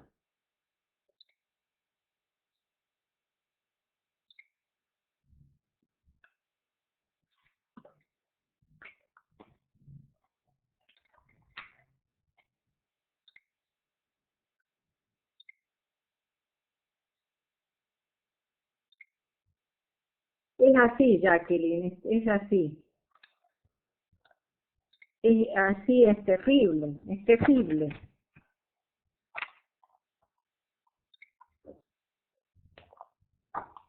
Martín, mi amor, no quiero que se me pierda, que se me pase el tiempo. Decime cuándo me podés dar de nuevo. Bueno, parece que ya. Chicos, perdónenme, necesito pedirles un favor. Por favor, de acuerdo a los intereses estrictamente, entiéndanme, no es una imposición. De acuerdo a, gracias Martín, mi amor, gracias de acuerdo al interés absolutamente personal de cada uno de cada uno de ustedes, porque por supuesto como todos somos diferentes, algunos nos interesarán algunas cuestiones y otros. Por ejemplo, a quien le interese el arte, yo le voy a pedir que busque una película o busquen en el libro de Howard Gardner que se llama Mentes Extraordinarias. En este libro de Howard Gardner, Mentes Extraordinarias, van a encontrar 4 retratos, como dice él, para descubrir nuestra propia excepcionalidad. Howard Gardner, Mentes Extraordinarias. 4 retratos para descubrir nuestra propia excepcionalidad. Él analiza allí a Gandhi, a Virginia Woolf, a Mozart y analiza a Leonardo, creo. O a Leonardo yo, no sé. Bueno, ¿qué les pido? Les pido que de acuerdo a los intereses busquen características personales en cada uno de los que ustedes decidan. O sea, primero seleccionamos un caso en el que queremos trabajar, leer o ver la película. Y después busquemos características de personalidad. Será de Gandhi o será del personaje que ustedes quieran. Hay películas, las pueden ver. Por ejemplo, en el programa hay 2 propuestas.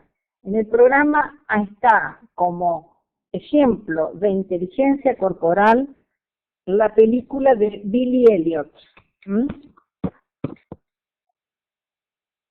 La película de Billy Elliot, inteligencia corporal. Inteligencia musical, la de Howard Rush. Ahí, ¿dónde está el título? Bueno, Howard Rush.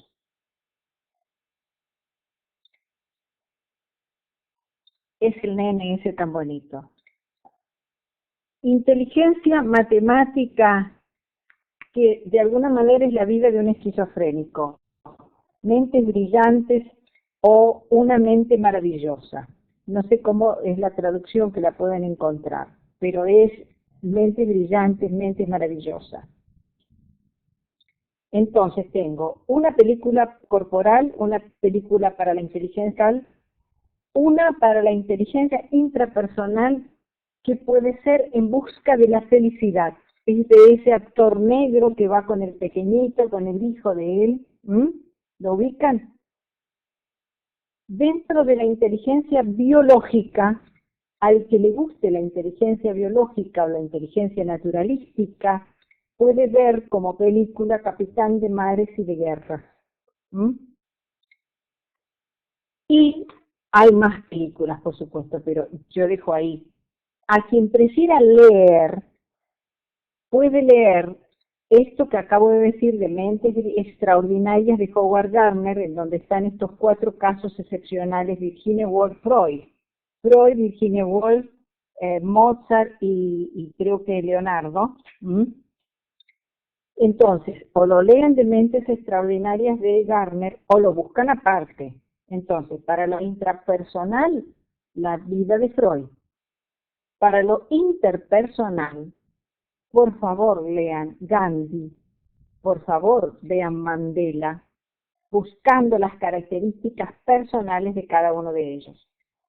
Para la inteligencia musical pueden leer Verdi, Giuseppe Verdi, el autor de La Traviata, esa maravilla, esa gloria, o Mozart, que tuvo tantas bellas también.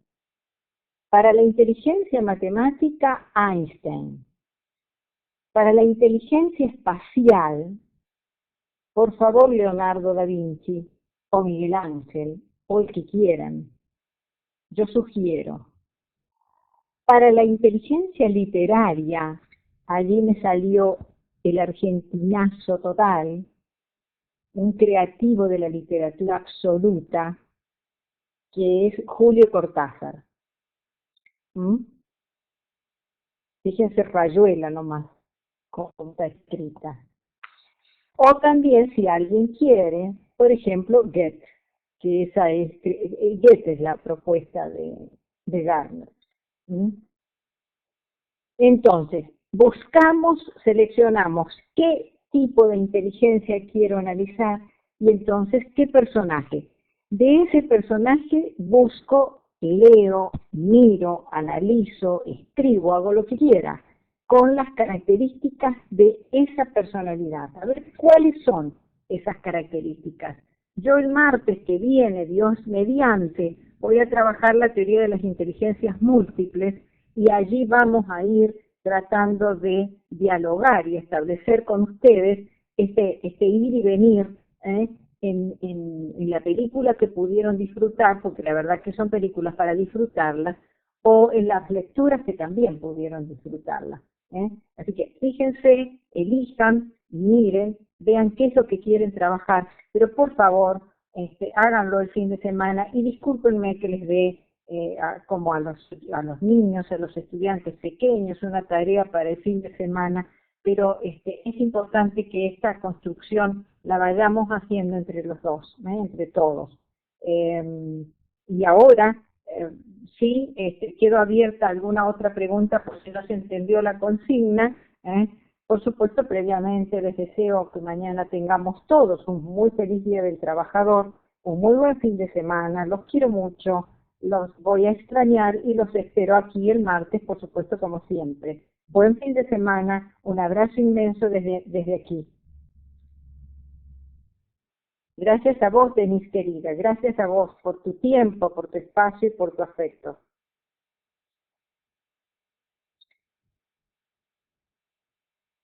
Nancy querida, igual para vos. Igual, Jackie. María Belén, querida, gracias y feliz domingo para vos también. Eso, si alguno tiene alguna duda con relación a la consigna, por favor díganla.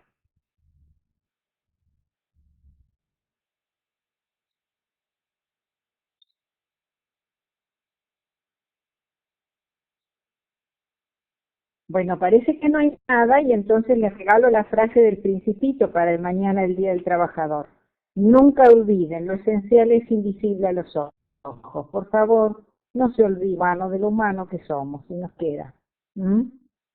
Pasen un buen Día del Trabajador todos mañana. Los quiero mucho, los quiero mucho. Buen fin de semana. Buen fin de semana, descansen. Gracias, un abrazo, un beso grande.